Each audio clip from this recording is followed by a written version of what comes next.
Hello विद्यार्थी मित्रों, आज આપણે આ લેસનનો છેલ્લો ભાગ જોઈશું।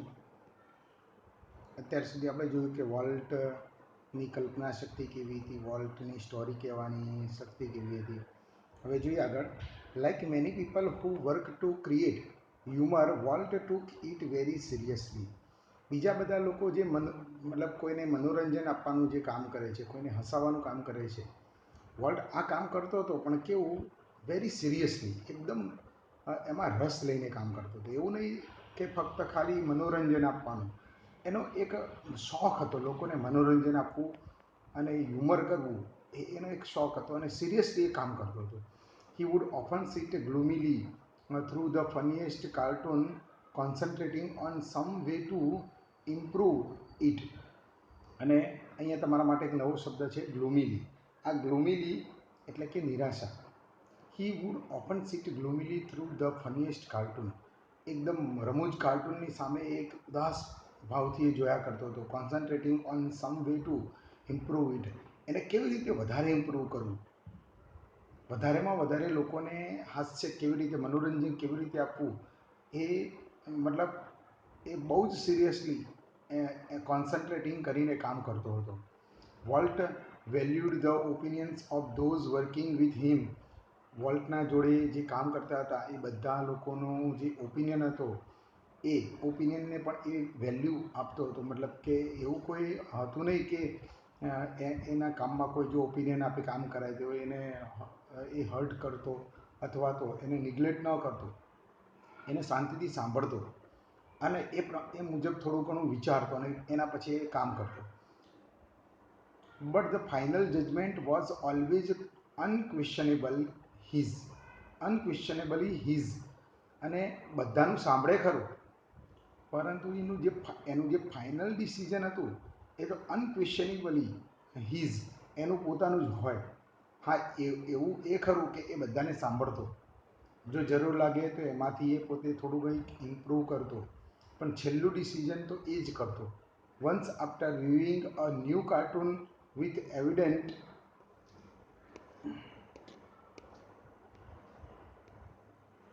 displeasure, Walt called for comment from a group of our people। મતલબ જ્યારે કોઈ એનું કાર્ટૂન મતલબ લોકોને ડિસ્પ્લેઝર કર્યું છે, એટલું બધું મનોરંજન નહીં આપ્યું હોય, તો Walt called for comments from a group of our people, મતલબ અમારા જે બધા એના જે સાથી કામદારો છે, એના નીચે અંડરમાં કામ કરતા બધા લોકોના કોમેન્ટ્સ એ માગે છે। One after another they spoke up, all echoing Walt's criticism, એક પછી એક બધા જ પોતપોતાનું ઓપિનિયન આપે છે, ક્રિટિસિઝમ કરે છે। ક્રિટિસિઝમ કરવું એટલે વિવેચન કરવું। I can get rubber stamps that say yes Walt he snapped. અહીંયા તમારા માટે એક સ્નેપ્ડ એટલે કે તરત જ, ત્વરિત એવો એનો મતલબ થાય છે। તરત જ એ પોતે પણ એટલે એનો ભાઈ પણ એનું જે ક્રિટિસિઝમ કરે છે, રબર સ્ટેમ્પના જેમ યસ સર, આપણે જેમ બોસ કોઈ કામ બતાવે તો બધા નથી યસ સર કરતા, એમ રબર સ્ટેમ્પની જેમ હામાં હા મિલાવે। Then he wheeled and asked the projectionist what he thought, અને એ બધા પોતપોતાનું ક્રિટિસિઝમ કરે છે, વાત કરે છે, એના પછી દેન હી વિલ્ડ એન્ડ આસ્કડ, વિલ્ડ એટલે મતલબ પ્લેટફોર્મ તરફ, મતલબ કે જે સ્ટેજ તરફ ઘસી જવું, and asked the projectionist what he thought, અને પ્રોજેક્ટનિસ્ટને પછી કહે છે વોટ હી થોટ, એ પોતે શું વિચારે છે। The man sensed that dissent was in order, ડિસેન્ટનો મતલબ અસંમતિ। ધ મેન સેન્સ્ડ, એ માણસને ખબર પડી ગઈ હતી, that dissent was in order, I think you are all wrong, he declared, એ કહે છે કે તમે બધા જ ખોટા છો। કેમ? બધા એની હામાં હા મિલાવી હતી, એ તો બધાનું ક્રિટિસિઝમ, એ પોતાનું ક્રિટિસિઝમ કરવા માગતો હતો કે એને પોતે ક્યાં ભૂલ કરી છે કે જેથી કરીને એ કાર્ટૂન એટલું બધું લોકપ્રિય ના થયું, લોકોને મનોરંજન ના આપી શક્યું, એનું કારણ જાણવા માગતો હતો। લોકોએ તો એનામાં હામાં હા મિલાવી દીધી।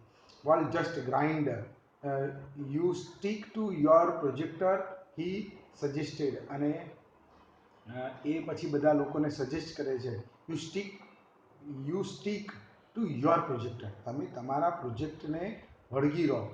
એવું નથી કે કોઈ તમને જે કહે એમાં તમારે હામાં હા મિલાવી. તમે જે કરો છો એમાં તમારું પોતાનું એક ઓપિનિયન હોવું જોઈએ, તમારો એક વ્યૂ હોવું જોઈએ, પોઈન્ટ ઓફ વ્યૂ હોવું જોઈએ. જોઈએ આગળ. Walt involved himself in everything during one story conference on the Mickey Mouse Club TV show. The storyman, pointer in hand, was outlining a sequence called How to Ride a Bicycle. Now, when you get on your bicycle, he began. હવે શું થાય છે, જો Walt involve himself in everything. Walt દરેક જગ્યાએ પોતાની જાતને involve કરતો હતો. During one story conference of the Mickey Mouse Club TV show. એનો જે મિકી માઉસ જે ટીવી શો ચાલતો હતો એ વખતે એક story man, pointer in hand, એના હાથમાં એક પોઇન્ટર જેવું હતું, pointer, was outlining sequence called. સિક્વેન્સનો મતલબ ક્રમ, અનુક્રમ. Called how to ride a bicycle, મતલબ એ સમજાવવા માગતો હતો how to ride a bicycle. Now when you get on your bicycle. તમે તમારી બાઇસિકલ ઉપર હોય અને ત્યારે તમારે કેવી રીતે બાઇસિકલ ચલાવવી જોઈએ એ હી બિગેન. અને એ બધું જે ચાલતું હતું કે મતલબ એ પોઈન્ટ આઉટ કરતો હતો મતલબ એ સાયકલના વિશે. તો વોલ્ટ સ્ટોપ્ડ હિમ. તરત વોલ્ટ એને સ્ટોપ કરે છે. ધ્યાન આપજો. Change bicycle he said. એ કહે છે change your bicycle to a bicycle. આ બાઇસિકલ શીખવવા માટે તું તારી બાઇસિકલ ચેન્જ કર. બિકોઝ કેમ, તો આવશે આગળ. Remember every kid isn't fortunate enough to have a bicycle of his own. સમજી લે, દરેક બાળક એટલું નસીબદાર નથી હોતું કે એને પોતાની બાઇસિકલ હોય. અને એમાંય પાછી તું જે બાઇસિકલ પર છે એવી બાઇસિકલ હોય એવું હોતું નથી. એટલે સમજો એ બાળકોના મનમાં કોઈ બી ચિત્ર, કોઈ બી વિડીયો, કોઈ બી એનું જે કાર્ટૂન જોતો એ બાળક કેવું વિચારતું છે એ સુદ્ધા એ પોતે ધ્યાન રાખતો હતો. અને એટલા માટે જે સક્સેસ થઈ, મતલબ ડિઝનીલેન્ડ સક્સેસ થયું. જોઈએ આગળ. The story of Disneyland perhaps better than anything else. The story of Disneyland કદાચ બીજા બધા બીજી બધી જે સ્ટોરીઓ છે એના કરતાં બેટર છે. Because illustrates Walt's vision and his stubborn determination to realise an idea he believe in. એનું એકદમ સ્ટ્રોંગ ડિટર્મિનેશન. સ્ટબનનો મતલબ અહીંયા બે શબ્દો તમારા માટે નવા છે, એક સ્ટબન અને ડિટર્મિનેશન. સ્ટબન એટલે એની જીદ અને ડિટર્મિનેશન એટલે એનો નિર્ધાર, દૃઢપણે જે આપણે નક્કી કરીએ એ. તો Walt's vision and his stubborn determination to realise an idea he believe in. એ પોતે શેમાં માનતો હતો એવો દ્રઢ નિશ્ચય, એની જીદ એની અંદર આ તમને એના વિઝનની અંદર પણ તમને જોવા મળે છે. એટલે ટૂંકમાં કહેવાનો મતલબ વોલ્ટનું કેવું વિઝન હતું એ તમને આની અંદર સ્પષ્ટ રીતે જોવા મળે છે. For years Walt had quietly nursed the dream of a new kind of amusement park. કેટલાક વર્ષો સુધી વોલ્ટ એનો જે નવો જે અમ્યુઝમેન્ટ પાર્ક હતો એના જે સપના હતા એને નર્સ કર્યા કરે છે, સેવ્યા કરે છે. અને મતલબ સપનાને વધુને વધુ આગળ કેવી રીતે મતલબ સાકાર કરવા એ વિચાર્યા કરે છે, નર્સ કર્યા કરે છે. નર્સ એટલે આમ તો સેવા કરવી થાય. It would be a potpourri of all the ideas conjured by his fertile imagination. અને એની આ જે ફળદ્રુપ જે કલ્પના હતી એના દ્વારા એને ધીરે ધીરે ધીરે ધીરે ધીરે ધીરે આગળ વધ્યા કરે છે. But the idea of sinking millions of dollars into an amusement park, even Walt kind of amusement park, seemed so preposterous that he wouldn't mention it to anyone. મતલબ કે વોલ્ટને ક્યારે પણ એવી કલ્પના નથી કરી કે વોલ્ટના આ ડિઝનીલેન્ડમાં મિલિયન્સ ઓફ ડોલર ડૂબી જશે, અથવા તો મતલબ એને એવું વિચાર્યું નહોતું કે હું આટલા બધા રૂપિયા ખર્ચીશ અને એ પૈસા એકવાર મતલબ નુકસાન જશે, તો એવું એને ક્યારેય પણ વિચાર્યું નહોતું. સીમ્ડ સો પ્રિપોસ્ટ્રિયસ. અહીંયા એક પ્રિપોસ્ટ્રિયસ તમારા માટેનો એક નવો શબ્દ છે. that he wouldn't mention it anyone. He just quietly began planning. એને એવું ક્યારે નુકસાનીનું ક્યારે એને વિચાર કર્યો જ નથી કે આટલા બધા રૂપિયા ખર્ચીશું, એમાંથી આપણને શું મળશે, નુકસાન થશે, નફો થશે. હી જસ્ટ ક્વાઇટલી બિગેન પ્લાનિંગ. એને તો ફક્ત પ્લાનિંગ જ કર્યું. મતલબ અર્જુનના જેમ જે કૃષ્ણ ભગવાન અર્જુનને કહે છે ને, કર્મ કરતા જાઓ, ફળની અપેક્ષા રાખશો ને, એમ એને કર્મ જ કર્યું. As usual, though he influenced all of us with his own enthusiasm when he finally told us about the project. જ્યારે એને એની સંપૂર્ણ એન્થ્યુઝિયાઝિસ્મ એટલે ઉત્સાહપૂર્વક એને એના જ્યારે પ્રોજેક્ટ વિશે અમને બધાને જાણ કરી, someone asked, ત્યારે કોઈકે કહ્યું, volt, how should the Disneyland look? Disneyland કેવું દેખાશે? તો ક્વિક કેમ ધ રિપ્લાય, એના મગજમાંથી તરત જ રિપ્લાય આવે છે, it should look like nothing else on this અર્થ. એને કહ્યું, એને જવાબ આપ્યો, પ્રિડિક્ટેબલી એટલે આગાહી કરી, કદાચ એવું હોઈ શકે કે આ દુનિયાની અંદર એવું કંઈ જ નથી, એવું ડિઝનીલેન્ડ હશે. વી હેડ ટ્રબલ રાઇઝિંગ મની, અમારા જોડે પૈસા કેવી રીતે એકઠા કરવા એ પણ એક મુશ્કેલી હતી. But Disneyland did open in July 1955, પરંતુ ડિઝનીલેન્ડ 1955ના જુલાઈમાં ઓપન થયું. Since that first day millions of people have flocked to see the unique creation of Walt's imagination. અને ત્યારથી માંડીને આજ સુધી આ વોલ્ટની જે યુનિક અજોડ કલ્પનાને જોવા માટે ઘણા બધા ફ્લોક એટલે ટોળા, ફ્લોક ઓફ પીપલ, મતલબ ટુ સી, એને જોવા માટે, મતલબ લાખો લોકો, મતલબ આ વોલ્ટની કલ્પનાને જોવા માટે ઘણા બધા લોકો ત્યાં ઘસી આવ્યા. Like a kid with a new toy, the biggest shiniest toy in the world.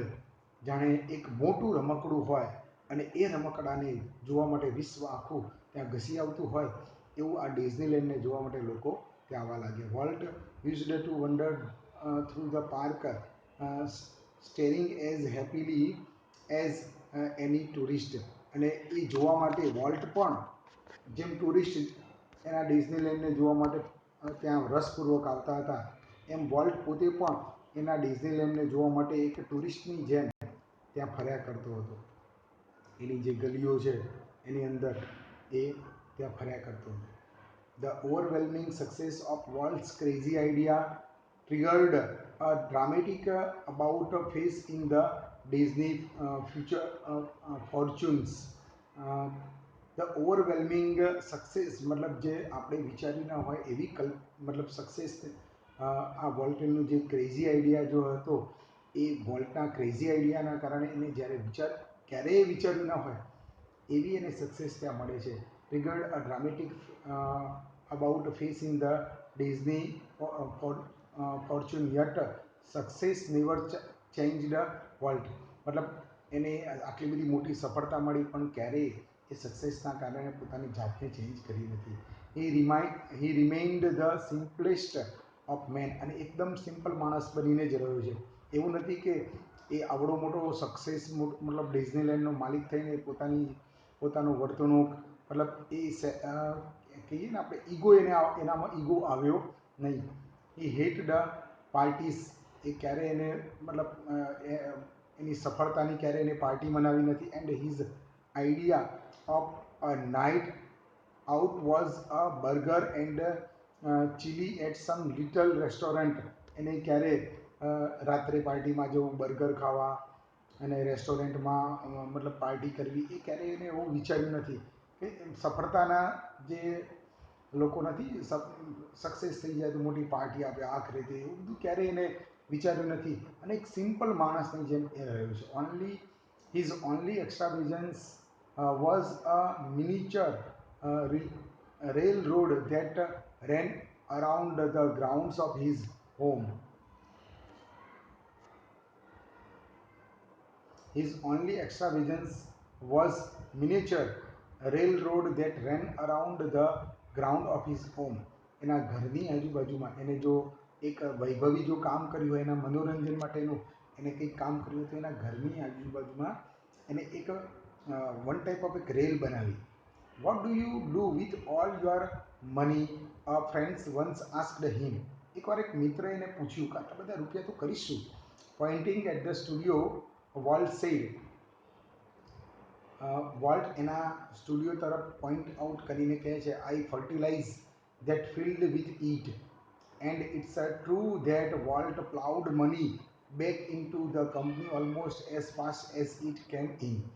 મતલબ પછી આ વોલ્ટે એના મિત્રે જે પ્રશ્ન પૂછ્યો ત્યારે એના સ્ટુડિયો તરફ પોઈન્ટ આઉટ કરીને કહ્યું કે જે આ મારો જે સ્ટુડિયો છે એ પૈસા એને ફર્ટાઇલ કરવામાં હું વાપરીશ. ફર્ટાઇલ એટલે ફળદ્રુપ એટલે જેમ આપણા ખેતરને ફળદ્રુપ કરવા માટે આપણે શું કરીએ, ખાતર નાખીએ તો એ જે પાક છે વધારે સારો ઉગશે.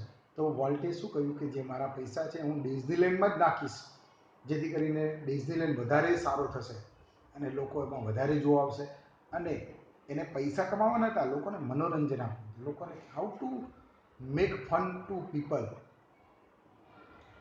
Being solvent for the first time since he started in business gave Walt a chance to develop other ideas. Being solvent for the first time since he started in business gave Walt a chance to develop other ideas. એકવાર એને જ્યારે આ બિઝનેસમાં મતલબ આપણે કહીએ Bing સોલ્વન્ટનો મતલબ કે એને ઉત્તેજન આપવું. તો એકવાર આ જે એની અંદર બિઝનેસમાં ઘૂસ્યો અને પછી તો એ બિઝનેસ એને વધુમાં વધુ ઉત્તેજિત કરતો ગયો. એટલે ટૂંકમાં કહેવાનો મતલબ કે એને જે ડિઝનીલેન્ડ શરૂ કર્યું એ શરૂઆતમાં તો એક નાનું જ ફિલ્ડ હતું. એના પછી ધીમે ધીમે એમાંથી નવા નવા આઈડિયા મળતા ગયા અને ડિઝનીલેન્ડની સાઇઝ મોટી થતી ગઈ.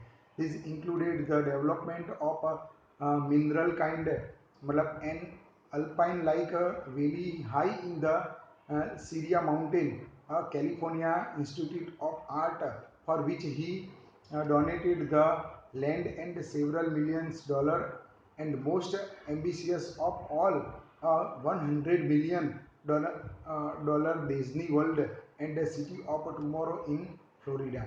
અને પછી તો બાળકોને અભ્યાસ માટેના મતલબ યુનિવર્સિટીમાં એને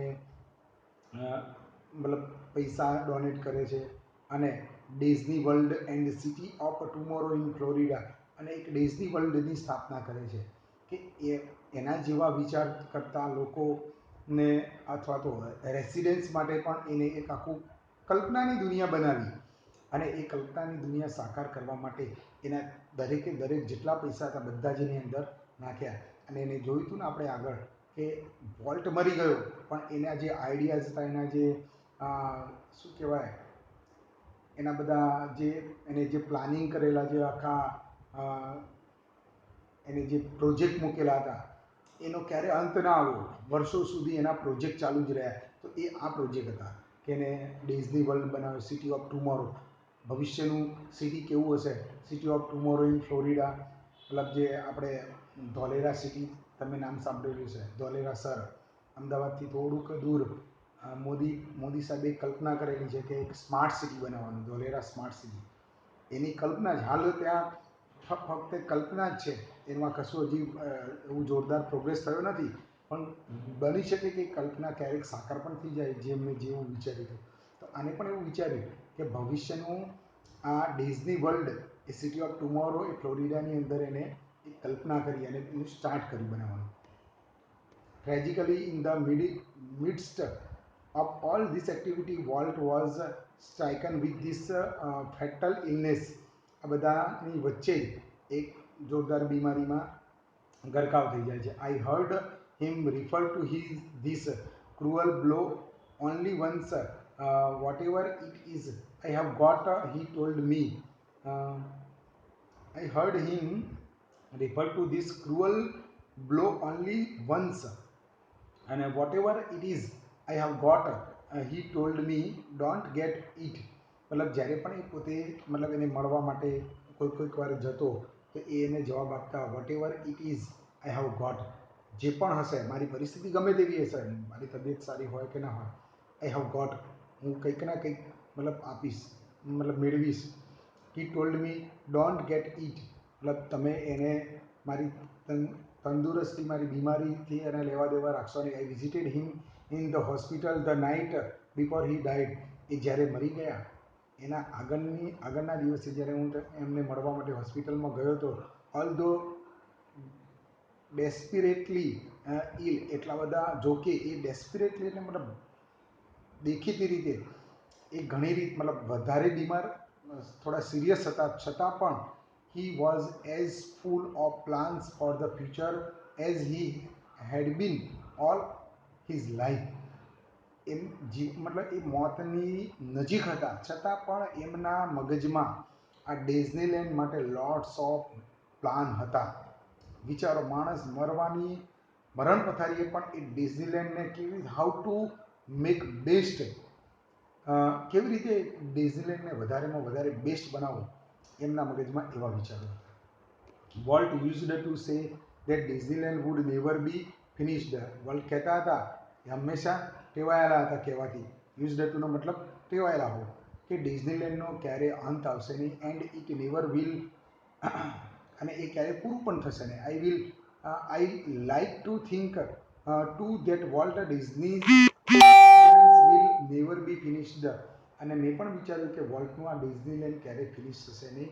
that through his creations future generation will continue to celebrate what he once described as that precious, ageless something in every human being which makes us play with children's toy and laugh at silly things and sings in the bathtub and dream. મતલબ કે એનું Disneyland છે એ જેવી નવી generation આવશે એ બધી generation એને મતલબ એને એન્જોય કરશે, અને એ જે નવા પ્લાન છે એના કારણે એ આગળની જનરેશનને પણ એટલું જ મનોરંજન આપતું રહેશે, અને લોકો એ પોતે ત્યાં આવશે. આ એક બાળકની જેમ રમકડા જોતું હોય બાળક, એમ એ એના ડિઝનીલેન્ડને જોશે, સિલી થિંગ્સને માણશે, એને જોઈને હસશે, અને એ ગાશે, મતલબ બાથ ટબમાં મતલબ નહાતા ગીતો ગુનગુનાવશે, અને એક સ્વપ્નનો આપણે જે સપનું જોતા હોય અને આનંદ લેતા હોય એવો આનંદ લેશે, એવું એમને પોતે પણ આ ડિઝનીલેન્ડ માટે સપનું જોયેલું છે. અહીંયા તમારો લેસન નંબર 2ની જે સ્ટોરી નંબર 1 છે એ પૂરી થઈ ગઈ. જોઈ શકીએ છીએ આપણે એક્સ્ટ્રાવેગન્સ એટલે વેસ્ટફુલનેસ, લક્ઝરી, મતલબ આપણે 2-3 શબ્દો નવા થાય કે એક્સ્ટ્રાવેગન્સ, પ્રિપોસ્ટ્રિયસ એટલે સિલી, બરાબર. લગભગ બીજા બધા તો મેં તમને સમજાવી દીધા છે. અહીંયા તમારો લેસન નંબર 2ની રીડ 1 ફિનિશ થઈ જાય છે. મિત્રો, વારંવાર જોજો, એવું નથી કે એક વખત તમે જોશો અને આ પાઠમાં સમજણ પડશે. આ પાઠને મિનિમમ 3 થી 4 વાર તમારે વાંચવું જ પડશે, તો જ તમને વધારે મજા આવશે. Thank you.